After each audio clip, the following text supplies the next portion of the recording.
Are there any Harry Potter fans in the house? Good. Do you remember several years ago when the last book of the series was about to appear? And all over the world, in every village and town and city, people would dress like characters from the Potter novels and flow into the town squares, waiting, ticking off the hours until the book arrived in the local book depot. In Harvard Square, where I lived at the time, everybody did the same. All dressed up for a Potter orgy, flowing into Harvard Square. Of course, because it was Harvard Square, you couldn't tell the difference from any other weekend. But it was fun. Any excuse will do to dress up and stay out late. It was fun. But if you remember, the book wasn't all that much fun. In fact, even before the book came out, there were pre-reviewers who were warning us that it was going to be a dark book. That's the word that was used. Really dark. Darker than the sixth book had been, which in turn had been darker than the fifth, and darker still than the fourth. The shadows had been increasing in Harry Potter world steadily with each installment of the series. And one reviewer for the New York Times said that this was because Harry was growing up book by book, until at last, in the final book, he was fully initiated into the complexities and sadness of adulthood.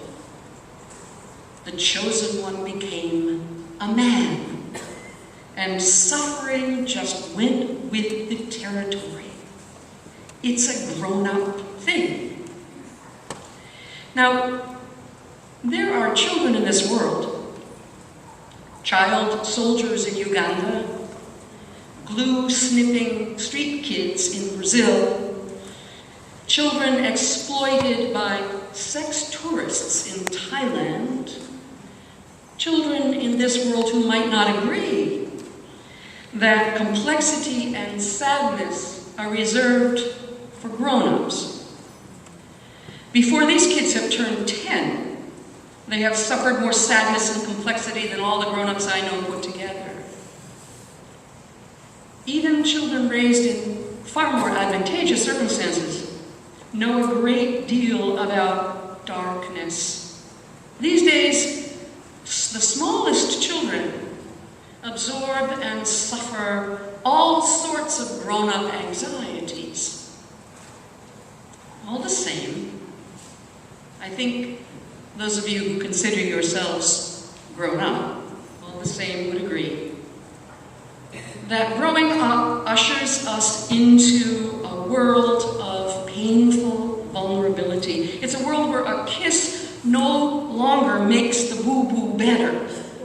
It's a world where nothing stands between you and the music you have to face. As we grow up, all the boogeymen of the human condition come out from under the bed. Sickness, death, grief, depression, failure, doubt, disillusionment, betrayal, the inevitability of some sort of disaster. Adulthood, in part anyway, is all about facing the fact that stuff just happens. It's all too familiar. Bright life suddenly goes dark. A student of mine, widowed for a year, tells me, "I dread going home at night to an empty apartment." An acquaintance I haven't seen in a very long time explains, "I'm going through a really dark time." A relative of mine trapped in a really awful marriage says, I just don't see the light at the end of this tunnel. To borrow a phrase from Robert Frost, being a grown-up is to be as one acquainted with the night. I don't think it's by accident, then, that the gospel text we heard read this morning unfolds at night. It was the night that Jesus ate a Last Supper with his friends before his arrest by torchlight in the garden. At that Last Supper, according to the Gospel of John, Jesus did not take bread and bless it and pass it to his disciples, as we read about the Last Supper in other evangelists' narrative. Instead, Jesus just talks to his friends. In fact, if you go back and take our passage and read chapters before it and chapters after it, you'll see that all throughout chapters 14, 15, 16, and 17, all Jesus does is talk. He talks and talks and talks. He's trying to tell them something hard. Now, if you've ever had to give anybody really bad news, or maybe tell them the truth they didn't want to hear, you know that sometimes you just can't bring yourself to say it straight out up front. You try to put off the tough part. You talk. And so Jesus talks. Then finally he comes out and he says it. And here's what he says. He says the one thing they don't want to hear. The one thing they don't want to hear. He is going away. In a little while, he says, you will not see me. They can't get their heads around it. Read the whole section. The joy just leaks out of them, and the fear in them rises. Going away? Where? Why? How long? But if you go, who will turn the nightlight on for us? Who will keep the monsters under the bed where they belong? Who will remember us here in the dark?